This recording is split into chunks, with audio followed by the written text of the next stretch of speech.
இடம் ருணம், ரோகம், சத்ரு, எதிரி. சத்ரு தான் எதிரி. ஓகேங்களா? வேலை, காலையில சொன்ன லைவ்ல சொன்ன மாதிரி தான். என்னதான் 6ஆம் இடம், 8ஆம் இடம், 12ஆம் இடம் உங்களுக்கு பாவியா இருந்தாலும், பாவஸ்தானமா இருந்தாலும், அந்த 6ஆம் இடத்துல தான் உங்களுக்கு வேலை அப்படின்னு சொல்லக்கூடிய நல்ல ஒரு ஸ்தானம் இருக்கு. வேலையை நம்ம வந்து நல்ல வேலை கிடைக்கணும் அப்படின்னா 6ஆம் இடம் சம்மந்தப்படணும். 6ஆம் இடம் சம்மந்தப்படாம நல்ல வேலைக்கு கிடைக்காது. நல்ல 6, 10 உங்களுக்கு கவர்மெண்ட் வேலை இருக்கா இல்லையா, பிரைவேட்ல வேலையா, இல்லை நல்ல வேலை எப்படி இருக்கு அப்படின்னு சொல்லி பார்க்கணும்னா உங்களுக்கு 6ஆம் இடம் பார்க்கணும், ப்ளஸ் வந்து 10ஆம் இடம் பார்க்கணும். ஓகேங்களா? அதே போல 8ஆம் இடம் திடீர் ஆபத்து, வீண் வம்பு வழக்கு இதெல்லாம் சந்திக்கக்கூடிய இடம் 8ஆம் இடம். திடீர் ஆபத்து சொல்லக்கூடியது, திடீர் அவமானங்களை சொல்லக்கூடியது 8ஆம் இடம். ஆனா அதே 8ஆம் இடம் தான் திடீர் அதிர்ஷ்டத்தையும் கொடுக்குது. ஒரு சிலருக்கு வந்து 8ஆம் அதிபதி நல்ல ஆட்சி உச்சமா இருந்து நல்ல நிலைமையில இருந்து இவங்களுக்கு தசாபுத்தி நடத்துது அப்படின்னும் போது திடீர்னு கோடீஸ்வரன் ஆயிடுவாங்க. ஓகேங்களா? இந்த 8ஆம் அதிபதியுடைய திசாபுத்தி தான். எந்த ஒரு கிரகங்களுமே தவறு சொல்லக்கூடாது. இது என்னுடைய கான்செப்ட். ஓகேங்களா? தவறோ சரியோ, நல்ல பாவமோ கெட்ட பாவமோ எப்படி இருந்தாலும் எந்த கிரகங்களையும் தவறா சொல்லவே கூடாது. ஏன்னா ஒரு கிரகம் எப்போ வேணாலும் தூக்கி விடும், இறக்கி விடும். ஃபர்ஸ்ட் ஆஃப் உங்களுக்கு நல்லது செய்யுது அப்படின்னா செகண்ட் ஆஃப் உங்களுக்கு கஷ்டத்தை தான் கொடுக்கும். ஆனால் ஃபர்ஸ்ட் ஆஃப் கஷ்டத்தையே கொடுத்துக்கிட்டு இருக்கு அப்படின்னா கண்டிப்பாக போகையில முடியும் போது, தசாபுத்தி முடியும் போது உங்களுக்கு நிச்சயமாக நல்ல பலனை கொடுக்காம போகவே மாட்டாங்க. எழுதி வச்சுக்கோங்க. ஓகேங்களா? ருணம், ரோகம், சத்ரு, எதிரி, அதே போல செய்வினை எல்லாத்தையும் சொல்லக்கூடியது. ஒரே லக்னமா போட்டுக்கலாம், அப்பதான் உங்களுக்கு புரியும். ஓகேங்களா? இப்போ லக்னத்துக்கு 6ஆம் இடம் குரு. ஓகேங்களா? இப்போ 6ஆம் அதிபதி 8ல இருக்கிறது, 12ல இருக்கிறது, இந்த மாதிரி மறைஞ்சிட்டாரு அப்படின்னா நல்லது. கெட்டவன் கிட்டிடும் ராஜயோகம் அப்படின்னு சொல்லுவோம். 6ஆம் அதிபதி 6லே இருக்கிறதுமே நல்லதுதான், தவறு கிடையாது. 6 கூடியவன், 8 கூடியவன், 12 கூடியவன் இவர்கள் வந்து மறையிறது ரொம்ப ரொம்ப நல்லது. ஓகேங்களா? நல்ல ஸ்தானத்தில் இருக்கிறத விட மறையிறது நல்லது. ஓகேங்களா? ஏன்னா ஒவ்வொரு பாவத்துக்குமே 2 பாவங்கள் இருக்கு. ஒவ்வொரு கட்டத்துக்கும் 2, இந்த சந்திரனுடைய கட்டத்துக்கும் சூரியனுடைய கட்டத்துக்கும் தவிர மற்ற எல்லாத்துக்குமே 2 கட்டங்கள். ஓகேங்களா? ஸோ ஒவ்வொரு கிரகமும் ஒவ்வொரு வேலை செய்யும். இதே கடக லக்னத்துக்கு குரு 6ஆம் அதிபதி, ஆனா அதே குரு தான் 9ஆம் அதிபதி. இவர் தான் வந்து இவங்களுக்கு நல்லது செய்யக்கூடிய பாக்கியாதிபதியும் இவர் தான், கெடுதலை செய்யக்கூடிய 6ஆம் அதிபதி ருண ரோகாதிபதி இவர் தான். ஓகேங்களா? இவருக்கு ஃபர்ஸ்ட் ஆஃப் கொஞ்சம் கஷ்டத்தை கொடுக்குது அப்படின்னா கண்டிப்பா செகண்ட் ஆஃப் நல்லது செய்யாம போகவே மாட்டாரு அப்படின்றத நீங்க மனசுல வச்சுக்கலாம். அந்த குரு வந்து கேதுவோட இருக்காரு அப்படின்னா, இந்த குரு இங்க உச்சமாயி இந்த இடத்துல கேதுவோட சேர்றாரு அப்படின்னும் போது இது வந்து உச்ச பலனை கொடுத்துருது. இதுவே நீச்சமாயிருச்சு அப்படின்னும் போது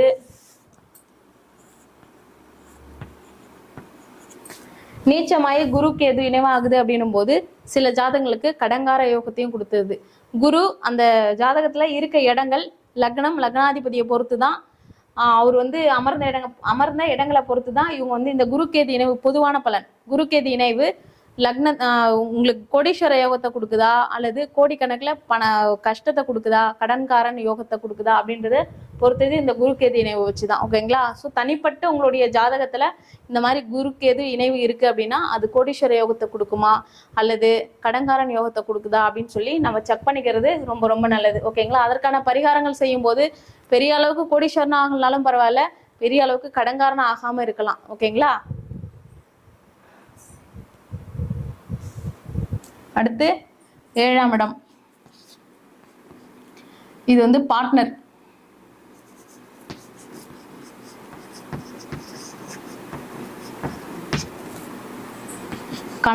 கணவன் மனைவி.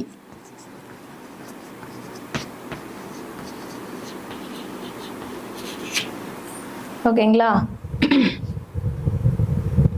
இந்த கூட்டாளி, தொழில் கூட்டாளின்னு சொல்லுவோம் இல்லையா, பார்ட்னர், கூட்டாளி, ஃப்ரெண்ட்ஸு, பார்ட்னர்ஷிப்பு, கணவன் மனைவி, இது எல்லாம் சொல்லக்கூடிய இடம் 7ஆம் இடம். ஒரு ஜாதகத்துல 7ஆம் இடம் கெட்டு போய் இருக்கு அப்படின்னா அவங்க எந்த சூழ்நிலையிலையும் ஒரு பிஸ்னஸ் ஸ்டார்ட் பண்றாங்க அப்படின்னும் போது பார்ட்னர்ஷிப்ல ஸ்டார்ட் பண்ணலாம். நீ 1 லட்ச ரூபா போடு, நான் 1 லட்ச ரூபா போடுறேன் அப்படின்னு சொல்லி இவங்க பார்ட்னர்ஷிப் போட்டு ஆரம்பிக்க கூடாது. பார்ட்னர்ஷிப் போட்டு ஆரம்பிச்சாங்க அப்படின்னா கண்டிப்பா என்னைக்கா இருந்தாலும் ஒரு பெரிய அளவுக்கு ஏமாற்றத்தை கண்டிப்பாக சந்திக்கிறாங்க. ஸோ வந்து பார்ட்னர்ஷிப்பில் ஆரம்பிக்க வேண்டாம்.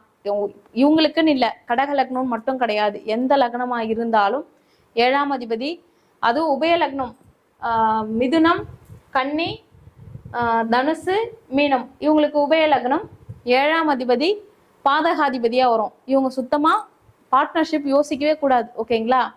இப்படி நான் இல்லை, எனக்கு வந்து 7ஆம் இடம் கெட்டு போயிருக்கு, லக்கணமும் வந்து உபய லக்கணமாக இருக்குது, ஆனால் நான் பண்ணா பிஸ்னஸ் தான் பண்ணுவேன் அப்படின்னு சொல்லி நிற்கிறவங்களுக்குலாம் உங்கள் பேரில் பண்ணாதீங்க.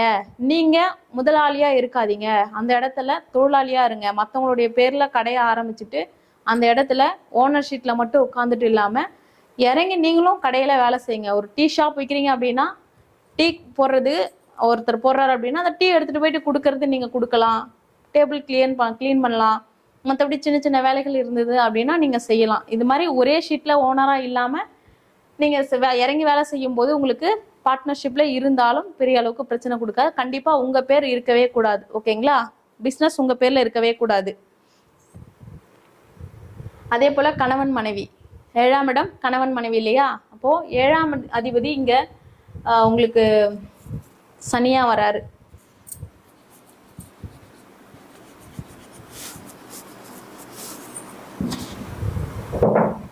ஏழாம் அதிபதி சனி, சனி கேது இணைவு.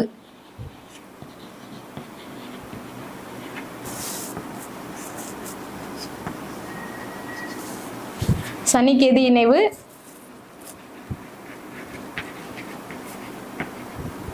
இந்த இடங்கள்ல எங்க வேணா இருக்கட்டும். என்ன ஸ்தானம் அப்படின்னா, இங்க சனி நீச்சமாகிறாரு. நீச்சமான சனியோட கேது சேரும்போது 7ஆம் அதிபதி ஒன்று நீச்சம், இன்னொன்று கேதுவோட சேருது. இதுவும் பிரிவினையை தான் கொடுக்கும். அதே போல் இந்த இடங்கள்ல இருக்கும்போது சனி வந்து சுயசாரம், அதாவது உத்திரட்டாதியில் உட்காந்துட்டார் அப்படின்னா சுயசாரம், 7ஆம் அதிபதி சுயசாரம் பெற்று கேதுவோட இணைகிறார் அப்படின்னா இங்கேயும் வந்து பிரிவினையை தான் கொடுக்குது. அதே போல் பாதகஸ்தானம் அப்படின்னு சொல்லக்கூடிய இடத்துல சனி கேதுவோட சேரும்போது இந்த இடத்துலையும் பிரிவினையை தான் கொடுக்குது. ஓகேங்களா? அப்போது 7ஆம் அதிபதியே இங்கே 8ஆம் அதிபதியாக வராரு. பெண்களுக்கு 8ஆம் அதிபதி தாலி பாக்கியம் அப்படின்னு சொல்லக்கூடிய ஸ்தானம். இப்போ சனி பகவானோட கேது சேரும்போது வாழ்க்கையில் ஒரு முறையாவது இவங்க எனக்கு இந்த மன வாழ்க்கை பிடிக்கல அப்படின்னு சொல்லி தாலியை கழட்டி கொடுத்துட்டு போயிடுவாங்க. ஓகேங்களா? இந்த சூழ்நிலை யாருக்கெல்லாம் வருது அப்படின்னும் போது 7ஆம் அதிபதியோட கேது சேர்றவங்களுக்கு மட்டும்தான் இந்த அமைப்பு கொடுக்கும். ஓகேங்களா? நல்லா யோசிச்சு பாருங்க, கரெக்டாக இருக்கும். அதே போல் இந்த 7ஆம் அதிபதி ப்ளஸ் 8ஆம் அதிபதி ரெண்டுத்துக்குமே சனி பகவானாக வர்றதுனால இவங்களுக்கு கண்டிப்பாக மன வாழ்க்கையில் பிரச்சனையை தான் கொடுக்குது அப்படின்னு சொல்லப்படுது. ஓகே, நான் கல்யாணம் ஆயிடுச்சு, மன வாழ்க்கையில் இருக்கும், பெரிய அளவுக்கு பாதிப்பில் மாட்டிக்கிட்டாச்சு, இதுலேருந்து எப்படி வெளியில் வர்றது அப்படின்னு சொல்லி யோசிப்பீங்க. உங்களுக்கு டிவோர்ஸ் ஆகிடுச்சு அப்படின்னா 2வது திருமணத்துக்கு போயிடலாம். ஓகே, ஆனால் டிவோர்ஸ் ஆகிறதுக்கு விருப்பம் இல்லை, ஒரு குழந்தையோ அல்லது 2 குழந்தையோ இருக்குது, வேறு வழி இல்லை, அட்ஜஸ்ட் பண்ணி தான் வாழ்ந்தாகணும். அப்படி இருக்க சூழ்நிலையில் எவ்வளோ நாள் நம்ம வந்து கஷ்டப்பட்டுட்டே இருக்க முடியும்? ஓரளவுக்கு மன நிம்மதி வேணும் அப்படின்னு சொல்லி ஆசைப்படுவோம் இல்லையா? அந்த மாதிரி இருக்கும்போது நீங்கள் என்ன பண்ணலாம் அப்படின்னா, சனி அப்படின்றதும் உங்களுக்கு ஆன்மீக கிரகம், கேது அப்படின்றதும் ஆன்மீக கிரகம், முழுக்க முழுக்க ஆன்மீகத்துக்கு மாறுங்க. ஓகேங்களா? அதாவது டோட்டலாக மாறி இந்த சன்னியாசம் போகிறேன் அதை பண்ணுறது இது பண்ணுறதுலாம் போயிடாதீங்க.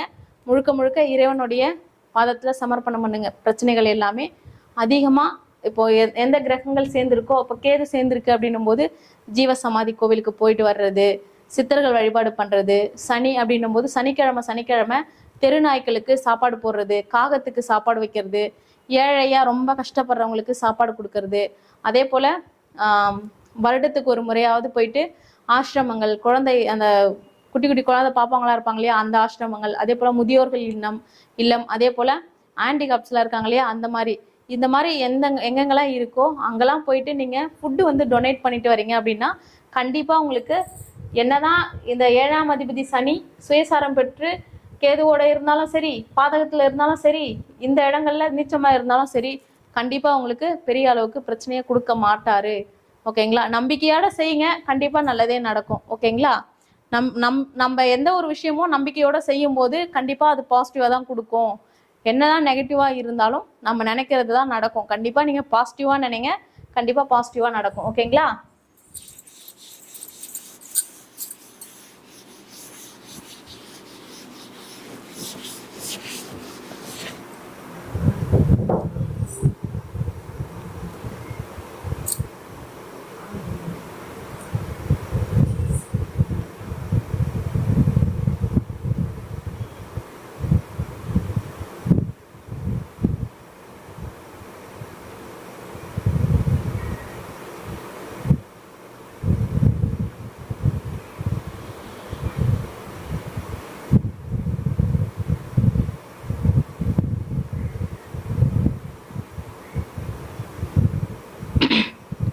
நிறைய பேர் மெசேஜ் பண்ணிட்டு இருக்கீங்க.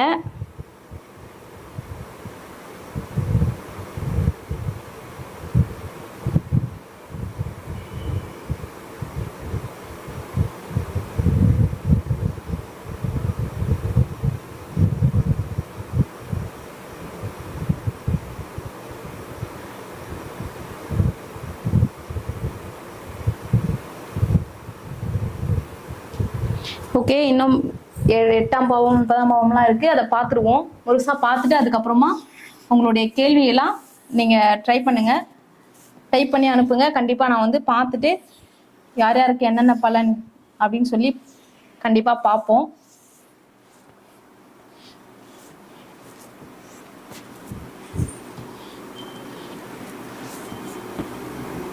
எட்டாம் இடம் சொல்லிட்டேன், இருந்தாலும் இன்னொரு முறை சொல்லிடுறேன். 8ஆம் இடம் பெண்களுக்கு தாலி அப்படின்னு சொல்லப்படுது, ஆண்களுக்கு ஆயுள் ஸ்தானம் அப்படின்னு சொல்லப்படுது. 8ஆம் அதிபதி நல்ல நிலையில 8லயே இருக்கிறது, ஆட்சி பெற்று இருக்கிறது நல்லதுதான். 8ஆம் அதிபதியை குரு பார்க்கறது, 8ஆம் அதிபதி லக்னத்துல இருக்கிறது, அதை குரு பார்க்கறது நீண்ட ஆயுள கொடுக்கும். ஓகேங்களா? ஆயுள் காரகன் இல்லையா சனி, அப்படி இருக்கும்போது சனி நல்ல நிலைமையில இருக்கு அப்படின்னும் போது கண்டிப்பா நீண்ட ஆயுள கொடுக்கும். இது எந்த கிரகங்களோட சேர்ந்து இருக்கு, எந்த பாவங்கள்ல இருக்கு அப்படின்னு சொல்லி பார்த்து பலன் கொடுக்கணும். சனி 8ஆம் அதிபதி பாதகத்துல சம்மந்தப்படக்கூடாது, 8ஆம் அதிபதி நீச்சமாக கூடாது. ஓகேங்களா? இந்த அமைப்பு மட்டும் இருந்தா போதும், கண்டிப்பா இவங்களுக்கு ஆயுஸ்தானம் நல்லா இருக்கும். அதே போல 8ஆம் அதிபதி ஃபர்ஸ்டே சொன்ன மாதிரி ராகு கேதுவோட சம்மந்தப்படாம இருக்கணும், அப்பதான் வந்து தாலி பாக்கியம் நிலைச்சிருக்கும். ஓகேங்களா? அடுத்து 10ஆம் இடம், 9ஆம் இடம் போயிருவோம். குரு 6ஆம் அதிபதியும் அவரே, 9ஆம் அதிபதியும் அவரே. பார்த்தா தெரியும் இப்போ உங்களுக்கு. இப்போ லக்னத்துக்கு 9ஆம் அதிபதி 9ல ஆட்சியில இருக்காரு அப்படின்னா கண்டிப்பா இவங்களுக்கு எல்லா விதமான பாக்கியங்களும் கிடைக்கும் அப்படின்னு சொல்லுவோம். ஆன்மீகம், திடீர் அதிர்ஷ்டம் இது சம்பந்தப்பட்ட விஷயங்கள் எல்லாமே நல்லா இருக்கும் இவங்களுக்கு. தந்தை, உயர்கல்வி, டிகிரிக்கு விட அதிகமா படிக்கிறது இந்த 9ஆம் இடம் தான். ஓகேங்களா? அப்போ 9ஆம் அதிபதி உங்களுக்கு நல்ல ஸ்தானத்துல இருக்காரு அப்படின்னும் போது கண்டிப்பா நீங்க உயர்ந்த கல்வி, நீண்ட கல்வியை படிக்கலாம். லைஃப் ஃபுல்லா படிச்சுக்கிட்டே இருக்கவங்கலாம் பார்த்துருக்கீங்களே, உங்களுக்குலாம் 9ஆம் இடம் ரொம்ப ஸ்ட்ராங்கா இருக்கும். 9ஆம் இடம் ஸ்ட்ராங்கா இருக்கவங்களால மட்டும்தான் இவங்க ரொம்ப தூரம் படிச்சுக்கிட்டே இருக்க முடியும். ஓகேங்களா? அதே போல வெளிநாடு, நீண்ட தூர பயணம். இப்போ இது வந்து 3ஆம் இடம் அப்படின்றது சிறு தூர பயணம், ஒரு 30 கிலோமீட்டர்ஸ்குள்ள அப்படின்னும் போது இது இந்த 3ஆம் இடம் வரும். இதுவே வந்து நீண்ட தூர பயணம் அப்படின்னும் போது 9ஆம் இடம் வரும். ஓகேங்களா? 9ஆம் அதிபதி நல்ல நிலைமையில இருக்கு அப்படின்னா நிறைய டிராவல் பண்ணுவாங்க, நிறைய என்ஜாய்மெண்ட். இவங்க வந்து டூர் அடிக்கடி டூர் போறது, வெளியில சுத்தி பார்க்கறது, ஆன்மீக பயணம், முக்கியமா ஆன்மீக பயணம் போறது, உழவார பணி செய்யறது, இதெல்லாம் வந்து 9ஆம் இடம் நல்லா இருந்து அதுவும் குருவா வரும்போது இவங்க அதிகமா டூர் பயணங்களே வந்துட்டு சுற்றுலா அப்படின்னும் போது இன்ப சுற்றுலாவா போறதுக்காக விட ஆன்மீக சுற்றுலாவா அதிகமா போயிட்டு இருக்காங்க இவங்க. ஓகேங்களா? இந்த மாதிரி நபர்கள் வந்து குருவே வந்து இவங்களுக்கு 9ஆம் இடத்துல இருக்கு அப்படின்னும் போது 9ஆம் இடத்துல இருந்து லக்னத்தை பார்ப்பாரு. ஆன்மீகத்துல நல்ல பற்று இருக்கும், ஆன்மீகத்துல ஈடுபாடு அதிகமா இருக்கும். இவங்க ஆன்மீகத்துல இருக்கிறது இல்லாம இவங்க நிறைய போதனைகளை இவங்களை சுத்தி இருக்கவங்களுக்கு கொடுப்பாங்க, மற்றவங்களுக்கு அட்வைஸ் பண்ணிக்கிட்டே இருப்பாங்க. இந்த மாதிரி பண்ணுங்க, இந்த மாதிரி இருந்தாதான் இறைவன் கிட்ட நம்ம வந்து சென்றடைய முடியும் அப்படின்னு சொல்லி நிறைய கருத்துக்களை, போதனைகளை இவங்க வைக்கிறாங்க. ஓகேங்களா? அடுத்து 10. இதுல 9ஆம் அதிபதி 10லயும் 10ஆம் அதிபதி 9லயும் இருக்கிறது பரிவர்த்தனை யோகம் சொல்லுவோம். அல்லது குரு வந்து செவ்வாயோடையோ அல்லது செவ்வாய் வந்து குருவோடையோ இருக்கிறது தர்ம கர்மாதிபதி யோகம் அப்படின்னு சொல்லுவோம். ஓகேங்களா? 9 பாக்கியம்.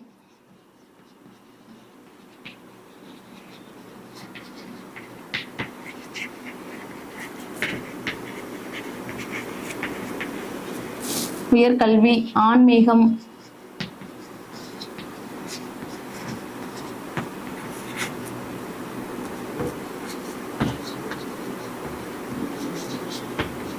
அதிர்ஷ்டம், இது எல்லாத்தையும் சொல்லக்கூடியது 9ஆம் பாவம். 10 தொழில்,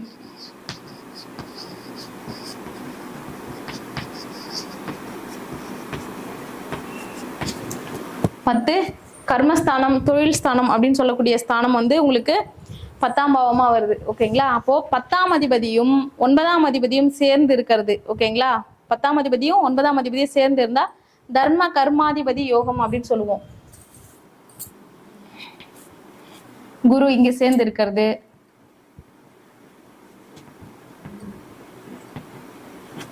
குரு செவ்வாய் இங்க சேர்ந்து இருக்கிறது, எந்த இடங்கள்ல வேணா இருக்கட்டும்ங்க.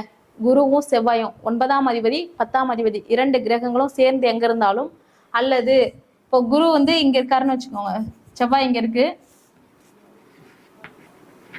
குரு நேரா 7ஆம் இடமா பாக்குறாரு. இதுவும் வந்து தர்ம கர்மாதிபதி யோகம் அப்படின்னு சொல்லுவோம். இவங்க வந்து தானம் தர்மங்கள் செய்யறதுலாம் வந்து அதிக ஈடுபாடு அதிகமா இருக்கும்.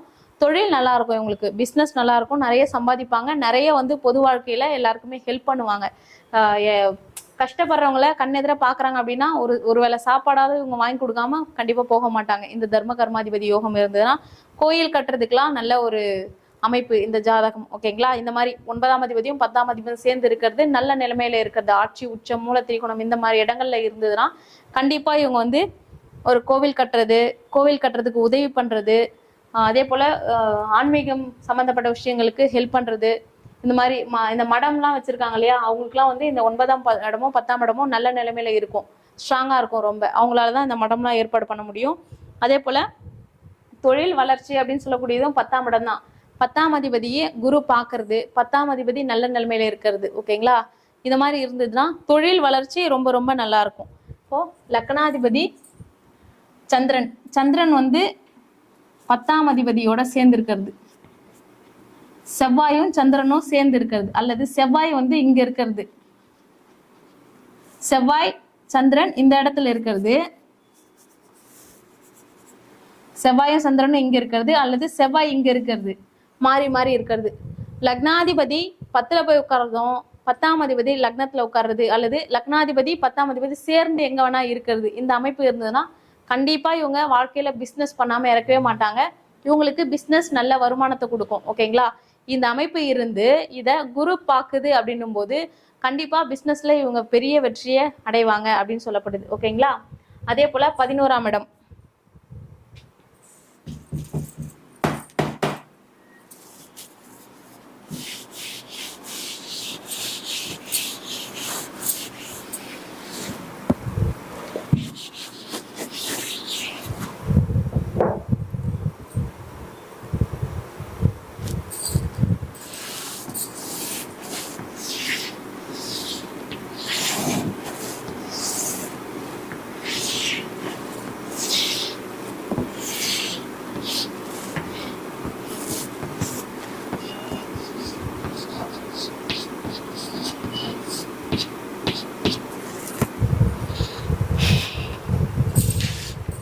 அடுத்து 11ஆம் இடம்,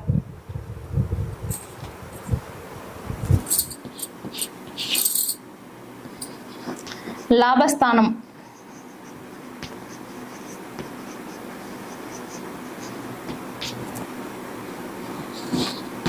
மூத்த சகோதரம்,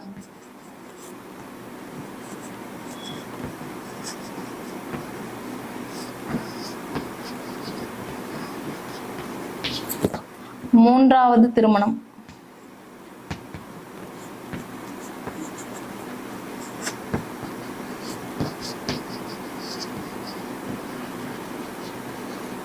இந்த மாதிரி நிறைய விஷயங்கள் இருக்கு. 11ஆம் இடத்துல ஆசைகள், நிறைவேறாத ஆசைகள் இதுல தான் வரும். ஓகேங்களா? அதை எழுதிடுறேன்.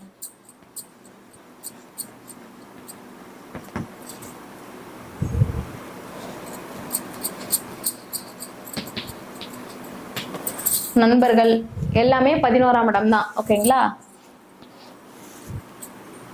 ஸ்தர லக்கணங்களுக்கு 11ஆம் இடம் பாதகஸ்தானம். ஓகேங்களா? இந்த என்னென்ன லக்னம்னு பார்த்துக்கோங்க. சர லக்னத்துக்கு மட்டும் 11ஆம் இடம் பாதகம். ஓகேங்களா? அப்படி வரும்போது இந்த சரராசிக்காரங்களுக்கு 11ஆம் இடம் சொல்லக்கூடிய ஸ்தானங்கள் எல்லாமே பாதி நாள் வந்து நல்லா இருக்கு அப்படின்னா பாதி நாள் வந்து பிரச்சனையை கொடுக்கும். அதாவது லாபஸ்தானம், லாபஸ்தானத்துல லாபாதிபதி சுக்கிரன் நல்ல நிலைமையில இருக்காரு அப்படின்னா உங்களுக்கு கண்டிப்பா ஃபர்ஸ்ட் ஹாஃப் உங்களுக்கு கெடுதலை கொடுத்ததுன்னா செகண்ட் ஹாஃப்ல நல்லது செய்யாம போகவே போகாது. ஓகேங்களா? அதே போல சுக்கிரனோட வந்து பாவ கிரகங்கள் சேரும்போது கண்டிப்பா உங்களுக்கு ஏதாவது ஒரு பிரச்சனையை கொடுக்கும். அப்போ சுக்கிரன் வந்து மூத்த சகோதரனும் உங்களுக்கு சுக்கிரன் தான், பாதகாதிபதியா வராரு இல்லையா? உங்களுடைய சகோதரர் வந்து 10 நாள் நல்லா பேசிட்டு இருப்பாரு, என் தம்பி தான் உலகம், என் தம்பி தான் எல்லாம், என் தங்கச்சி தான் எல்லாம் அப்படின்னு சொல்லுவாங்க. திடீர்னு பார்த்தா அவங்க யாருன்னே எனக்கு தெரியாது அப்படின்னு சொல்லுவாங்க யார்கிட்டயாவது சொல்லும்போது. ஓகேங்களா? அந்த மாதிரி சூழ்நிலை யாருக்கு கிடைக்கும் அப்படின்னா கண்டிப்பா பாதகாதிபதியா வரவங்களுக்கு மட்டும்தான் இந்த சூழ்நிலைகள் அமையும். ஓகேங்களா? மூத்த சகோதரம். 3வது திருமணம். ஆக்சுவலி இதுல வந்து கொஞ்சம் விதிவிலக்கு இருக்கு. பாதி பேர் வந்து 9ஆம் இடம் 2வது திருமணமாகவும், பாதி பேர் வந்து 11ஆம் இடம் 2வது திருமணமா எடுக்கிறாங்க. எதனால 9ஆம் இடம் வந்து 2வது திருமணமா எடுக்கிறாங்க அப்படின்னும் போது உங்களுக்கு 7ஆம் இடம் முதல் மனைவி. ஓகேங்களா? அப்போ 7ஆம் இடத்துக்கு அந்த காலங்கள்ல, இப்போ கிடையாது, அந்த காலங்கள்ல கூட கல்யாணம் பண்ணி கொடுத்து அந்த பெண்ணுக்கு ஏதாவது ஒரு நிகழ்வுகள், தவறான நிகழ்வுகள், அதாவது இறக்கக்கூடிய சூழ்நிலைகள் வருது அப்படின்னும் போது, ஏன்னா பெரும்பாலும் இப்போதான் வந்து ஆப்ரேஷன் பண்றதுக்கு எல்லாமே எக்யூப்மெண்ட்ஸ்லாம் வந்துருச்சு, டாக்டர்ஸ் எல்லாமே இருக்கும். அப்போ வந்து எல்லாமே வந்து எதுவும் கிடையாது, அந்த அளவுக்கு மருத்துவ உதவிகள்லாம் எதுவும் கிடையாது. அந்த சூழ்நிலையில நிறைய பேர் வந்து இந்த குழந்தை பிறக்கும் தருவாயில ஃபர்ஸ்ட் மனைவி இறந்துடுறாங்க. அந்த மாதிரி இறக்கக்கூடிய தருவாயில 2வது மனைவியா வந்து அவங்களுடைய தங்கச்சியை கல்யாணம் பண்ணுவாங்க. ஓகேங்களா? 7ஆம் இடத்துக்கு சகோதரத்துவம் அப்படின்னும் போது, இளைய சகோதரம் 3ஆம் இடம், 7ஆம் இடத்துக்கு 3ஆம் இடம் சகோதரத்துவம். அப்படி இருக்கும்போது தங்கச்சியை கல்யாணம் பண்ணாங்கன்றதுனாலதான் இந்த 9ஆம் பாவத்தை 2வது திருமணமா சொல்லிட்டு இருந்தாங்க. ஆனா ஆசைகள் அப்படின்னும் போது 11ஆம் இடமா வந்துருது. ஓகேங்களா? ஆசை 11ஆம் இடம் வரும்போது ஃபர்ஸ்ட் லைஃப்ல தோத்துட்டாங்க அப்படின்னும் போது செகண்ட் லைஃப்ல என் விருப்பப்படிதான் நான் கல்யாணம் பண்ணிக்குவேன், நான் லவ் பண்ணி தான் கல்யாணம் பண்ணிக்குவேன் அப்படின்னு சொல்லி நிறைய பேர் நிக்கிறாங்க. இந்த மாதிரி லவ் பண்ணி 2வது, ஃபர்ஸ்ட் கிடையாது, 2வது லவ் பண்ணி தான் நான் கல்யாணம் பண்ணுவேன் நிக்கிறவங்களுக்கு 11ஆம் பாவத்தை 2வது திருமணமா பாருங்க. அல்லது தெரிஞ்சவங்க, சொந்தக்காரங்க, இல்ல வைஃபோடைய சொந்தக்காரங்க, வைஃபோடைய தங்கச்சி அப்படின்னும் போது 9ஆம் பாவத்தை பாக்குறது ரொம்ப ரொம்ப நல்லது. ஓகேங்களா? ஆசைகள், நண்பர்கள், இதுவும் அதேதான். நண்பர்கள், எனக்கு நண்பர்களே பிரச்சனையா இருக்கிறாங்க, என் நண்பன் தான் எனக்கு கெடுத்ததே என் நண்பன் தான், என் நண்பனோட சேர்ந்துதான் நான் அழிஞ்சு போயிட்டேன் அப்படின்னு சொல்றவங்களாம் யாருன்னு பாருங்க. இந்த லக்னத்துக்கு 11ஆம் இடம் பாதகஸ்தானம். இந்த மாதிரி பாதகாதிபதியா வரவங்க, அல்லது சுக்கிரனோட ராகு சேர்றது, 11ஆம் அதிபதியோட ராகு கேது சேர்றது, 11ஆம் அதிபதி 6, 8, 12 அமர்றது, இந்த மாதிரி அமைப்புகள் இருந்ததுன்னா கண்டிப்பா கூட இருந்த குழி பறிக்கிற சூழ்நிலைகள்லாம் உருவாகும். ஓகேங்களா? நண்பர்கள் வந்து பகைவர்களா மாறுவாங்க. ஓகேங்களா? அதே போல உங்களுக்கு 11ஆம் இடம் தான் உங்களுடைய ஆசைகள், நீங்க அனுபவிக்கக்கூடிய ஆசைகள். நான் ஆசைப்படுறது நிறைவேறணும் அப்படின்னா அதுக்கு 11ஆம் இடத்தை தான் நீங்க பார்க்கணும். ஓகேங்களா? அடுத்து 12ஆம் பாவம் புதன். மன நிம்மதி. எவ்வளோ சம்பாதிக்கிறோம், கோடிக்கணக்கில் லட்சக்கணக்கில் எவ்வளோ சம்பாரிச்சாலும் மன நிம்மதி வேணும் அப்படின்னா 12ஆம் பாவம் தான். அந்த இடம் கெட்டு போச்சு அப்படின்னா நம்ம ஒண்ணுமே பண்ண முடியாது. எவ்வளோ காசு பணம் இருந்தாலும் முதல்ல போட்ட ஜாதகம் மாதிரிதான். மாசம் 10 லட்ச ரூபா சம்பாதிக்கிறேன், எனக்கு நிம்மதி இல்லை, எனக்கு காசு வருமானம் பத்தல அப்படின்னு சொல்றாங்க. அதுக்கு எதனால காரணம் அப்படின்னா 12ஆம் இடம் கெட்டு போச்சு. ஓகேங்களா? 12ஆம் இடம் கெட்டு போயிட்டு அந்த இடத்துல கேது சம்மந்தப்படுது, சனி சம்மந்தப்படுது அப்படின்னும் போது இவங்க என்ன பண்ணுவாங்க அப்படின்னா, எனக்கு வாழ்க்கையே வேணாம், நான் வந்து எங்கேயாவது கோயில் குளம் போயிடுறேன், துறவரம் போயிடுறேன், நான் வந்து சன்னியாசி ஆக போறேன் அப்படின்னு சொல்றாங்க. அப்படின்னா கண்டிப்பா உங்களுக்கு 12ஆம் இடத்துல கேதுவோ அல்லது சனியோ இருக்கு அப்படின்னு சொல்லிதான் அர்த்தம். ஓகேங்களா? அந்த மாதிரி இருந்தா மட்டும்தான் இவங்க வந்து துறவரம் போறேன் அப்படின்னு சொல்லுவாங்க. அவங்களுக்கு 7ஆம் இடமும் கெட்டு போயிருக்கும். 7ஆம் இடம் நல்லா இருந்ததுன்னா அந்த வார்த்தை பெரும்பாலும் சொல்ல மாட்டாங்க. 7ஆம் இடம் கெட்டு போச்சுன்னா பாதி வாழ்க்கை வாழ்ந்துட்டு மீதி வாழ்க்கையே எனக்கு வாழ விருப்பம் இல்லை அப்படின்னு சொல்லி, கணவனா இருந்தா மனைவி, மனைவியா இருந்தா கணவன் வேணான்னு சொல்லிட்டு 12ஆம் இடம் அப்படின்னு சொல்லக்கூடிய மோட்சம் அப்படின்னு சொல்லக்கூடிய அந்த மோட்சத்தை நோக்கி இவங்க பயணம் பண்ண ஆரம்பிச்சிடுறாங்க. சனி கேது இருக்கும்போது. ஓகேங்களா? சனி கேது சேர்ந்து இருந்தாலும் சரி, இல்ல தனித்தனியா கேது 12ஆம் இடத்துல இருந்தாலும் இந்த அமைப்பை கொடுத்துருது. ஓகேங்களா? இந்த 12ஆம் அதிபதி நல்ல நிலைமையில இருக்காரு அப்படின்னா இவங்க அனுபவிக்கக்கூடிய முக்கியமான சந்தோஷம் அப்படின்னும் போது 12ஆம் இடம் தான். நல்ல நிலைமையில இருந்ததுன்னா அந்த சந்தோஷங்கள் இவங்களுக்கு கிடைக்கும். நிம்மதியான தூக்கம் கிடைக்கும், நிம்மதியான இல்லற வாழ்க்கை கிடைக்கும். ஓகேங்களா? 12ஆம் கெட்டு போச்சு அப்படின்னா இவங்களுக்கு பிரச்சனை தான் கண்டிப்பா. ஓகேங்களா? இப்போ உங்களுடைய 12 பாவங்களுக்கும் என்னென்ன பிரச்சனைகள், என்னென்ன பாவங்கள் என்னென்ன அப்படின்னு சொல்லிட்டோம். ஓகேங்களா? 12 மட்டும் எழுதிடுவோம். விரயஸ்தானம் முக்கியமா,